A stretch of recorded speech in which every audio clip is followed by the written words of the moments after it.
A Deputación financia a recuperación ambiental do bordo marítimo da costa de Abruñeiras, en Noia. O Pleno aprobou venres un investimento de 47.664 euros para financiar a primeira fase destes traballos. O Pleno da Deputación da Coruña aprobou por unanimidade de todos os grupos un investimento de 47.664 euros para cofinanciar as obras de recuperación ambiental da costa de Abruñeiras, en Noia.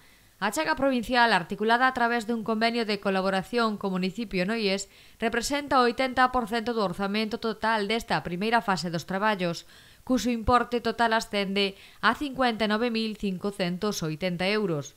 O 20% restante será aportado polo Concello.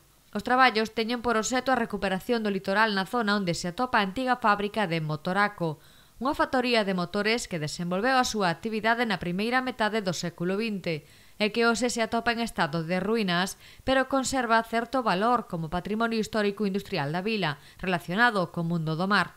Nesta área ubícase tamén un antigo peirao de mampostería e a actual nave, na que se ubica unha estación depuradora de augas residuais.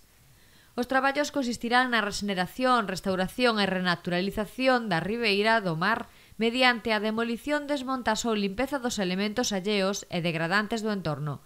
Levarase a cabo a ocultación da edar rodeando a de vegetación arbórea que permite reducir o impacto visual da nave industrial pouco acorde co entorno, así como diversas accións destinadas á limpeza e consolidación dos muros da antiga fábrica de motores coa finalidade de que poda ser visible e visitada en condicións de seguridade. O proxecto propón habilitar no futuro novos espazos públicos na franxa litoral colindante coa antiga factoría, que constituirá un punto de referencia no contexto do futuro paseo marítimo de Noia.